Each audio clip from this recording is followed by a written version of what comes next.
Salut tout le monde, c'est Trifoui, j'espère que vous allez bien. On se retrouve aujourd'hui pour une nouvelle vidéo analyse, et aujourd'hui, on va parler d'un de mes personnages préférés de One Piece, Jack la Sécheresse. Sans plus tarder, on va débuter cette vidéo. La guerre à Onigashima a débuté. L'objectif est simple, il faut faire tomber Kaido. Mais avant d'affronter Kaido, il faudra faire face à ses puissants subordonnés, notamment les Okanbans. Parmi les Okanbans, on retrouve Jack. C'est au chapitre 991 que Jack perd face aux deux rois Minks sous forme Sulong. A partir de là, de nombreuses personnes ont affirmé que Jack à Onigashima, c'est terminé. Dans cette analyse, je vais vous expliquer pourquoi d'après moi, Jack à Onigashima ce n'est pas terminé, mais ça ne fait que commencer.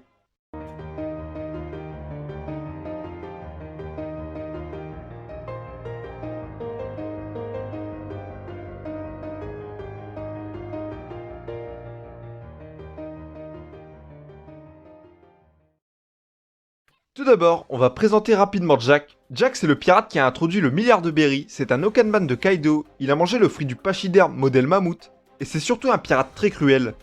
À Zo, il torture les Minks, et il va aller jusqu'à amputer Inuarashi et Nekomamushi.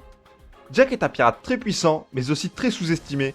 À plusieurs reprises dans le manga, Jack est vaincu. Au chapitre 991, il est une nouvelle fois vaincu par les deux rois Minks.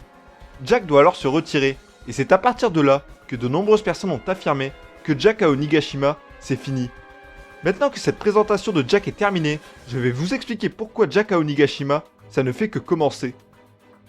Mon premier argument ne concerne pas Jack directement. On va comparer les forces présentes à Onigashima. J'ai l'impression que le nombre des forces ennemies est très faible par rapport à celui des forces alliées.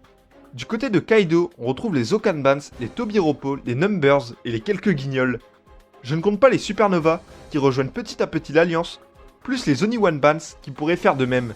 Je ne compte pas aussi Big Mom et son équipage, car on sait que la Yonko prépare sa trahison. Du côté des alliés, on retrouve les Mugiwara, les Fourreaux Rouges, les Supernovas, les Minks, Marco, Yamato et le reste des samouraïs. Mais aussi, potentiellement l'arrivée d'un personnage très puissant au chapitre 1000. Ainsi, la répartition des forces me semble très déséquilibrée. Alors si en plus Jack, l'une des forces majeures de Kaido, est out sur un combat ellipsé, cela réduirait considérablement les forces de Kaido, déjà peu nombreuses. Voilà alors une des premières raisons de pourquoi Jack, ce n'est pas fini. Mon deuxième argument concerne Jack et ses capacités. Jack a mangé le fruit du pachyderme version mammouth, mais depuis Zo, on ne connaît presque pas ses capacités au combat. Tous ces combats ont été ellipsés ou tiennent sur 2-3 pages, que ce soit face aux Minks à Zo ou Onigashima, face à la marine pour délivrer Doflamingo, ou face à Ashura Doji à Wano. J'ai alors une question à vous poser, j'attends une réponse spontanée. Quelqu'un peut me donner le nom d'une technique de Jack? Personnellement comme ça, je n'ai aucune attaque en tête. Même Kabaji, de l'équipage de Baggy, a un meilleur développement en termes de technique de combat. Oda ne peut pas nous virer Jack sans nous montrer clairement ses capacités. Jack c'est le personnage qui a introduit le milliard et sa forme hybride nous est inconnue. Alors Jack ce n'est pas fini, car on n'a pas vu toute l'étendue de sa puissance. Enfin, on va finir cette vidéo sur une petite théorie. Qui Jack va affronter? Quel adversaire pour nous démontrer toute la puissance de Jack? J'ai deux options en tête. J'ai pensé à un Sanji et Jinbei face à Jack, ou à un 1 contre 1 Jinbei versus Jack. Pourquoi j'ai tendance à penser ça?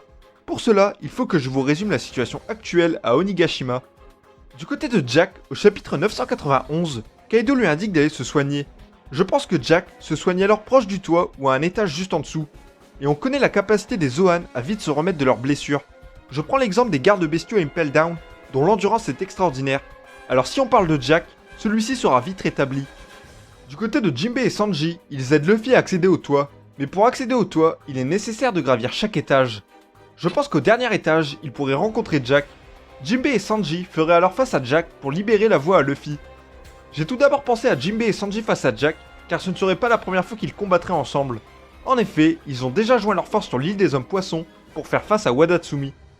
Mais je serais plus pour un Jinbei versus Jack, un combat 100% homme-poisson pouvant annoncer une superbe confrontation. Ce combat pourrait être la réponse à la question du Monster Trio. Si Jinbei gagne, il s'impose dans le Monster Trio. Lors des derniers chapitres, Oda laisse quelques indices montrant que Jinbei prend petit à petit la place de Sanji. En effet, on voit que le nom de Jinbei a plus d'influence que celui de Sanji. Ainsi, Jack qui a introduit le milliard serait l'étape décisive pour placer Jinbei au sein du Monster Trio au détriment de la Jambe Noire. Alors le rôle de Jack serait de perdre une nouvelle fois, mais pour la bonne cause.